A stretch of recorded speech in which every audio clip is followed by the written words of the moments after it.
अस्सलाम वालेकुम to everyone. I hope so कि आप सब लोग ठीक होंगे और बहुत खुश होंगे। अल्लाह ताला आप सब लोगों को हमेशा खुश रखे, आबाद रखे और अपने हिफ्ज़ ईमान में रखे। तो जैसा कि आप लोगों को थंबनेल से ही पता चल गया होगा कि आज हम लोग झीलों की मलका कश्मीर का हुस्न यानी कि रत्ती गली की तरफ जा रहे हैं। तो अगर आपने कश्मीर का ट्रिप प्लान किया और आप रत्ती गली नहीं गए तो इट्स मीन आपने कुछ देखा ही नहीं है। So I am so excited, let's go. जी, तो अल्हम्दुलिल्लाह मैं वाक़ई ही बहुत ज़्यादा एक्साइटेड हूँ और इस एक्साइटमेंट में मैं अपने बारे में ही बताना भूल गई। Yes, I am miss Pakistan. तो आज आपको रत्ती गली से रिलेटेड तमाम इन्फॉर्मेशन मिलने वाली है। रत्ती गली को रत्ती गली ही क्यों कहते हैं भई? रत्ती गली के और 3 नाम कौन से हैं और बहुत सारी इन्फॉर्मेशन जो पूरी दुनिया जानती है और ये बहुत ही अमेजिंग है। इंशाल्लाह आप आज इसी व्लॉग में उसके बारे में ज़रूर जान लेंगे। मैं पूरी कोशिश करूँगी कि मैं आपको कंप्लीट इन्फॉर्मेशन दूँ।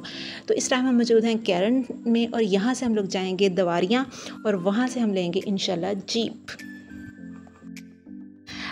अल्हम्दुलिल्लाह हमारा जीप का सफ़र जो है वो स्टार्ट हो चुका है और अभी तक सब कुछ ठीक है और इंशाल्लाह आगे भी ठीक ही रहेगा इंशाल्लाह। तो थोड़ा सा जो है वो रोड की बात कर ली जाती है तो आप लोग दवारियाँ तक अपनी ही गाड़ी पर ट्रैवल कर सकते हैं। बिल्कुल क्लियर रोड है। जस्ट 3 से 4 जगह ऐसी हैं कि जहाँ पर आपको थोड़ी सी एहतियात से ड्राइविंग की ज़रूरत है, अदरवाइज़ आप आराम से अपनी ही गाड़ी पर ट्रैवल कर सकते हैं ईज़िली। और जैसे ही आप लोग दवारियाँ का पुल क्रॉस करेंगे तो आगे आपको जीप मिल जाएगी। यहाँ से आप लोग जीप हायर करें और रत्ती गली तक का सफ़र करें। आप आगे भी इंशाल्लाह इसी वीडियो में देख लेंगे कि अपनी गाड़ी पर तो ये सफ़र बिल्कुल ही नामुमकिन बात है, आप नहीं कर सकते। जीप पर आप इजीली जो है वो सफ़र कर लेंगे। अच्छा, मैं यहाँ पर एक छोटी सी जो है वो टिप आप कह लें या मेरी पर्सनल ऑब्जर्वेशन कह लें, वो ये है, बल्कि टिप ही कह लें हम। टिप मेरी ये है कि जी आप जब यहाँ पे आएँ तो अपना खौफ, डर और जो वसवसे हैं वो दवारियाँ पुल पे ही रख के आ जाएँ। ठीक है, रख लिया। अब आपका ज़हन आपने ये बनाना है कि मैंने तो सिर्फ़ खूबसूरती देखनी है वहाँ पर, मैंने वहाँ पर अल्लाह ताला की बनाई हुई खूबसूरत ज़मीन देखनी है, मैंने उसका हुस्न देखना है, मैंने अल्लाह की शान देखनी है। बस आप वहाँ पर वो जब ज़हन बना लेंगे तो यहाँ पर आप इन रोड्स को देखकर इनको परेशान बिल्कुल भी नहीं होंगे। आप सिर्फ़ आपकी नज़र इर्द गिर्द के नज़ारों में होगी और बिलीव मी आप खो जाएंगे। आपको पता ही नहीं चलेगा कि कब आपका सर किसी एक कोने में लगेगा और फिर आप कहेंगे अच्छा मैं जीप में बैठी हुई थी। ठीक है, तो वाकई माशाल्लाह बहुत हसीन। ये देखें कितना खूबसूरत है, कितना खूबसूरत। अब आप इस नज़ारे को देख के आप भला रोड को कैसे देखेंगे?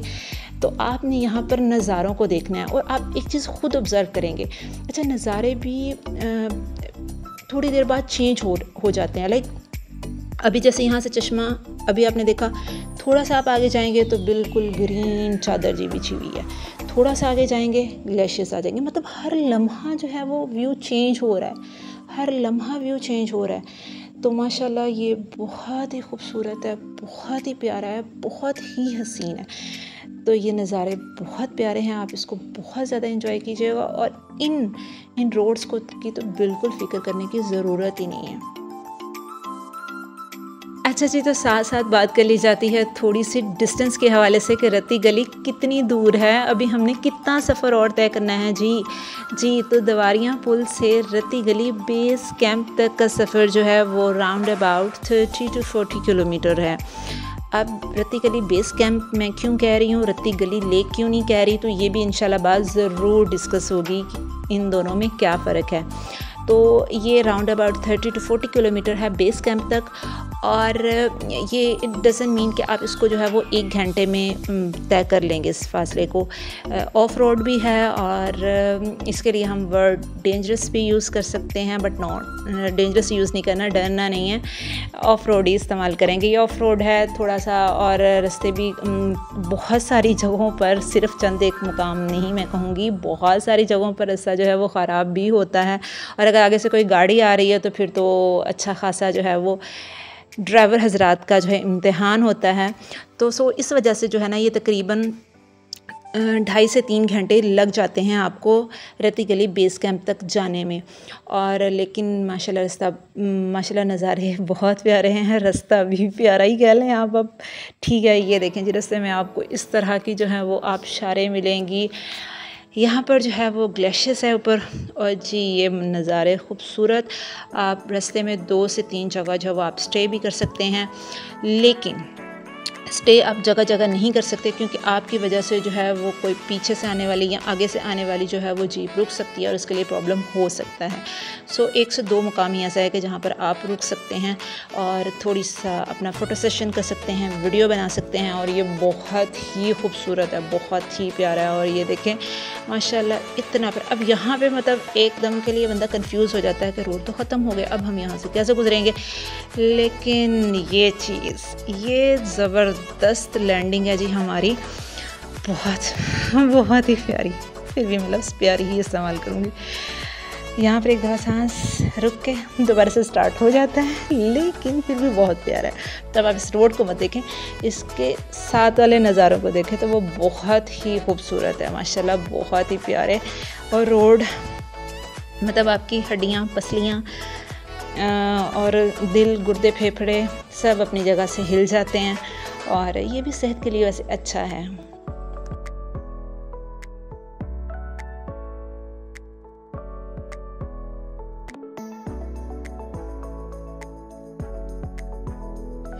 इस रोड पर हमें कुछ एहतियातें भी करनी चाहिए। उसमें से सबसे अहम चीज़ जो है वो ये है कि अगर बारिश हो जाती है तो आपने इस रोड पर ट्रैवल नहीं करना। यहाँ के मुकामी लोगों की बहुत अच्छी आदत ये है कि वो बहुत अच्छा गाइड करते हैं, वो बताते हैं, लेकिन बहुत सारे लोग जो है वो ज़िद करते हैं कि नहीं हम लोगों ने जाना ही जाना है, तो ये किसी भी नाखुशगवार हादसे की वजह बन सकता है। अब यहाँ पर बारिश में ही बारिश होने के बाद या बारिश हो रही है तो आपने ट्रैवल क्यों नहीं करना, उसकी सबसे बड़ी रीज़न ये है कि यहाँ पर जो पत्थर हैं उनके साथ मिट्टी में अच्छी खासी अमाउंट में क्ले मौजूद होता है। आसान अल्फाज में बताती हूँ कि वो चिकनी होती हैं, जिसकी वजह से टायर की ग्रिप नहीं रहती और जीप जो है वो ज़ाहिर बात है वो फिसल सकती है या कोई भी नाखुशगवार हादसा हो सकता है। तो इस सूरत में जो है वो ट्रैवल ना किया जाए। दूसरी जो सबसे अहम चीज़ है, और ये स्पेशली फॉर गर्ल्स है, कि अगर आपको डर लग भी रहा है तो आप दुरूशी पढ़ सकती हैं, आप कलमा तैयबा पढ़ लें, वटएवर जो भी आपके जहन में आ रहा है आप पढ़ लें, लेकिन चीखे मार मार के एटलीस्ट ड्राइवर का जो है ना वो कंसंट्रेशन ख़त्म ना करें, उसको कंसंट्रेटली अपनी ड्राइविंग पे फोकस करने दें। वो फोकस करेगा तो फिर यहाँ पर एक हल्की सी गलती जो है वो आपका बहुत बड़ा नुकसान कर सकती है।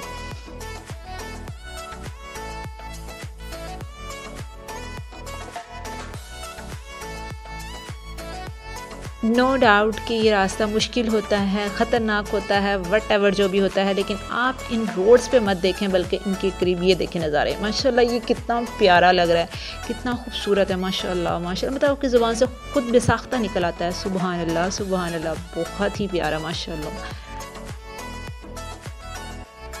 रत्ती गली सिर्फ कश्मीर में फ़ेमस नहीं है, पाकिस्तान में फ़ेमस नहीं है, ये ऑल ओवर दी वर्ल्ड बहुत ज़्यादा फ़ेमस है। और इसकी फ़ेमस होने की सबसे जो पहली रीज़न है वो ये है कि it is the one of the highest lake by altitude. It's about 3683 meter by altitude. अब व्हाट इज़ एल्टीट्यूड, हम इसको थोड़ा सा आसान अल्फाज में समझ लेते हैं। ये एक्चुअली हमारी ज़मीन को लंबाई चौड़ाई से मापने वाला एक पैमाना है, ठीक। तो उस लिहाज से इसको बहुत ज़्यादा अहमियत हासिल है ऑल ओवर दी वर्ल्ड। सो लोग इसको पूरी दुनिया से इसको देखने के लिए कश्मीर में आते हैं, और इस इलाके को अहमियत ही इस लेक की वजह से मिली थी। और अब माशाल्लाह बहुत ज़्यादा अहमियत है। माशाल्लाह इस पत्थर को देखें, ये इतना बड़ा पत्थर है और ऐसा लग रहा है जैसे बस एक थोड़े से पॉइंट पे खड़ा है और पता नहीं कब ये गिरेगा, और अगर ये गिरेगा तो ऑफ कोर्स ये रोड बंद हो जाएगी।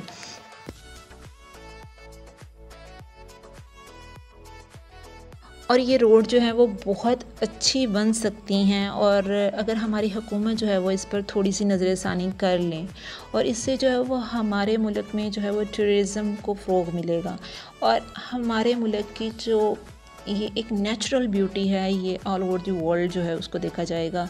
बाहर से फॉरेनर्स आएंगे, टूरिस्ट आएंगे और वो सारी बातें हमारे मुल्क के लिए ही फ़ायदा है। तो एक अच्छी की उम्मीद रखनी चाहिए। इंशाल्लाह आने वाले वक्तों में यहाँ पर रोड्स भी होंगे इंशाल्लाह।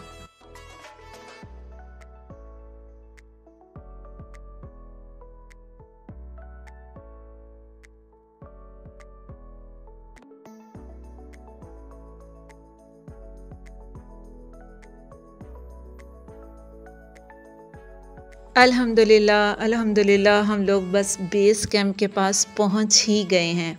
और जैसा कि मैंने आप लोगों को पहले बताया था कि मैं आपको ज़रूर बताऊंगी कि बेस कैंप क्या चीज़ है। अच्छा, ये आप लोगों ने जस्ट रत्ती गली का नहीं देखा होगा, और भी बहुत सारी ऐसी जगह हैं कि जहाँ पर आपने देखा होगा कि base camp like Rakaposhi base camp तक हम गए, ठीक है, रत्ती गली बेस कैंप। तो बेस कैंप एक्चुअली उस मेन पॉइंट का वो बेस होती है, यानी कि वो पॉइंट होता है कि जहाँ तक आपकी एक्सेस बहुत ज़्यादा आसान होती है, आप गाड़ी पर आराम से वहाँ तक पहुँच सकते हैं। लाइक आप यहाँ पर जीप पर आराम से पहुँच गए हैं, तो ये इसका बेस है। अब आगे जो है वो फिर आपकी ज़ाहिर बात है हाइकिंग होगी, या यहाँ पर मे बी खच्चर वगैरह भी अवेलेबल हों, वो भी हम इंशाल्लाह ज़रूर देखेंगे। तो ये रास्ते में जो है वो एक बहुत बड़ा ग्लेशियर था और ये बहुत प्यारा सीन था। सो हम यहाँ पर थोड़ी देर रुक गए थे और उसके बाद फिर हम लोगों ने आगे से अपनी हाइकिंग स्टार्ट की थी बेस कैंप से। अच्छा जी, किसी भी नेचर से मोहब्बत करने वाले का इम्तिहान हो शुरू होता है यहाँ से। जी बिल्कुल, जब आप करते हैं हाइकिंग स्टार्ट।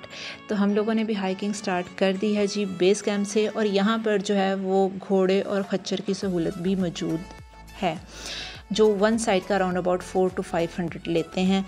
लेकिन हाइकिंग करने का अपना ही मज़ा है। और मुझे जो यहाँ पर सबसे ज़्यादा बात अच्छी लगी वो ये कि जब आप हाइकिंग कर रहे होते हो तो आप रास्ते में बहुत सारे लोगों को मिलते हो, क्योंकि ये देखिए हम वो नीचे से ये वो जो आपको गाड़ी नज़र आ रही है, हम लोग यहाँ से हाइकिंग करके ऊपर आए हैं। तो यहाँ पर हम थोड़ी देर जो है वो बैठ जाते हैं। ये कुछ और भी लोग थे जो यहाँ पर बैठे हुए थे। हम यहाँ तक हमारे पहुँचते पहुँचते हमारा दिमाग बिल्कुल घूम चुका था, मतलब कुछ समझ नहीं आ रहा था, क्योंकि हम रास्ते में बिल्कुल स्टे नहीं किया था। तो यहाँ पर हम थोड़ी देर बैठ गए थे, पानी वगैरह पिया था। और अच्छा, जो सबसे अच्छी बात लगती है हाइकिंग की वो ये कि अगर आप हाइकिंग कर रहे हैं तो आप ज़ाहिर बात है इतना हाइकिंग के दौरान में आप 2 से 3 जगह पर या 4 से 5 जगह पर आप ज़रूर रुकेंगे, और वहाँ पर आपको कोई ना कोई बंदा जी ज़रूर मिल जाएगा जो आपसे ये ज़रूर पूछेगा कि आप कहाँ से आए हैं, और आप उनसे पूछेंगे जी आप कहाँ से आए हैं, आप कौन से इलाके से आए हैं, आप कौन से इलाके से आए हैं, आप क्या करते हैं जी, आप क्या करते हैं। तो ये एक सोशलाइजेशन भी होती है जो मुझे बहुत पसंद है। जी, तो इंतज़ार की घड़ियाँ हुई हैं ख़त्म। अल्हम्दुलिल्लाह हम लोग पहुँच गए हैं रत्ती गली लेक पर। बहुत ज़्यादा थक गए हैं, सांस बहुत ज़्यादा फूल गई है, लेकिन माशाल्लाह बहुत खूबसूरत, इट्स सो अमेजिंग, बहुत ही प्यारी वाइट कलर का, और इसके साथ जो है वो ब्लू कलर का जो कम्बिनेशन है, और साथ ग्रीन, 3 जो हमारे बेसिक कलर हैं वो तीनों के तीनों आपको यहाँ पे मिल जाएंगे। और माशाल्लाह ये बहुत ही प्यारा है, ये बहुत ही खूबसूरत है। अच्छा, आप यहाँ पर एक जो अमेजिंग चीज़ जो यहाँ पर देखने को मिलती है वो ये है, और इस झील की एक ख़ुसूसियत भी है कि अपने रंग बदलती रहती है। मतलब आपको जो रंग अब से 1 घंटा पहले मिलेगा वो 1 घंटे बाद नहीं मिलेगा। तो ये अपने रंग भी बदल रही होती है। ये इसकी बहुत मतलब एक यूनिक सी प्रॉपर्टी है। रत्ती गली नाम तो आपने बहुत ज़्यादा सुना होगा, लेकिन रत्ती गली को मकामी लोग जो हैं वो दवारियाँ लेक कहते हैं। मतलब इसका दूसरा नाम जो है वो दवारियाँ लेक है, जबकि इसका तीसरा नाम भी है जो बहुत कम लोग जानते हैं, यानी कि इसको बरकती लेक भी कहते हैं। जी, तो ये इसका तीसरा नाम है। ये लेक अपने यूनिक कलर्स की वजह से टूरिस्ट को अपनी तरफ बहुत ज़्यादा अट्रैक्ट करती है। इसका वाइट कलर, इसका ग्रीन कलर और ब्लू कलर तो माशाल्लाह बहुत ज़्यादा अट्रैक्ट करता है। तो यहाँ पर आके आप ब्लू ड्रेस भी पहन के आ सकते हैं और इसके साथ ब्लू कप लेके उसमें चाय भी पी सकते हैं, जो कि एक साइड से थोड़ा सा टूटा हुआ भी था। इंतहाई साफ़, शफाफ और ठंडा, बहुत ज़्यादा ठंडा पानी जो है वो आपको यहाँ पर मिलेगा और उसकी वजह ज़ाहिर बात है वो नज़र आ रही है कि यहाँ पर ग्लेशियर्स हैं। अच्छा, एक मेरा पैगाम है मेरे सब देखने वालों के लिए भी, और मैं चाहूँगी कि वो आप आगे भी पहुँचाएँ। ये हमारा मुल्क है, ये हमारा असासा है और इसको हमने साफ़ भी खुद रखना है। यहाँ पर मुझे बहुत बुरा लगा कि लोगों ने इतने रैपर, बोटल्स, पता नहीं क्या क्या कुछ जो है वो फेंका हुआ था जो इसकी खूबसूरती को ख़त्म कर रहा है। ये देखें, ये देखें, ये बोटल्स पड़ी हुई हैं, ये इसकी खूबसूरती को ख़त्म कर रहा है। खुदारा यहाँ पर ये चीज़ें ना फेंकें। ये अगर हम अपने इन असासों की, हम अपने इस खूबसूरती को ख़त्म कर देंगे तो कल को हमारे बच्चे इन चीज़ों से महरूम रह जाएंगे, फिर वो वीडियोज़ में देखेंगे या फिर किसी तस्वीर में देखेंगे। तो ये हम सब का जो है वो एक अखलाकी और कौमी फ़र्ज़ बनता है कि हम इन इलाकों को साफ़ सुथरा रखें और ये बहुत मुश्किल नहीं है। और प्लीज़ ये मत कहिए कि मैं कर लूँगा तो वो देखें वो फेंक रहा है, वो फेंक रहा है, वो फेंक रहा है। आप सबको छोड़ें, बस आपने खुद को तब्दील करना है। प्लीज़ वहाँ पर रैपर या फिर कोई बोटल्स, प्लास्टिक बोटल्स और ये सारी चीज़ें जो है वो हरगिज़ मत फेंकें, इनका इतना ज़्यादा वज़न नहीं होता। सो ये एक पैगाम था मेरी तरफ से। आई होप सो कि आप इस पर जो है वो ज़रूर अमल करेंगे और यहाँ पर जाने वाले लोगों को भी ज़रूर ताकीद करेंगे। तो ये हम थोड़ा सा एक ग्लेशियर था जिसके ऊपर चले गए थे और ये काफ़ी डेंजरस भी है, नहीं जाना चाहिए क्योंकि ये बहुत ज़्यादा स्लिप करता है। तो ये जी यहाँ पर बादल ही बादल आ गए हैं माशाल्लाह। फ़ौरन देखें, मैंने जो बात पहले की थी तो एकदम से जो है वो इसका जो व्यू है वो टोटली चेंज हो जाता है। और इतनी मुश्किल से यहाँ पर पहुँचने के बाद तो आप पर फ़र्ज़ हो जाता है कि आप यहाँ पर कम से कम 2 से 3 घंटे जो है वो स्टे ज़रूर करें और इस खूबसूरत मंज़र से बहुत सारा फ़ायदा उठाएं। माशाल्लाह बहुत प्यारा है ये, बहुत प्यारा। और उसके बाद फिर यहाँ पर आप अपना अच्छा सा फ़ोटो सेशन करें, पिक्स बनाएं, वीडियोस बनाएं और उसके बाद फिर आप नीचे बेस कैंप की तरफ जो है वो अपना सफ़र दोबारा से शुरू करें। अल्हम्दुलिल्लाह हम वापस पहुंच गए हैं जी बेस कैंप पे और यहाँ पर आते ही सबसे पहले हम लोगों ने चाय और इसके साथ पकौड़े और चिप्स का ऑर्डर दे दिया जो कि बहुत ही ज़्यादा मज़े के हैं।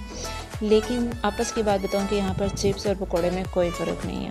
तो नमाज़ पढ़ने के बाद इंशाल्लाह हम वापसी का सफ़र जो है वो शुरू करते हैं। तो अगर आपको मेरी वीडियो पसंद आई है तो इसको लाइक, शेयर एंड मेरे चैनल को सब्सक्राइब ज़रूर कीजिएगा। Thank you so much for your watching और मैं बहुत सारा ख्याल रखूँगा।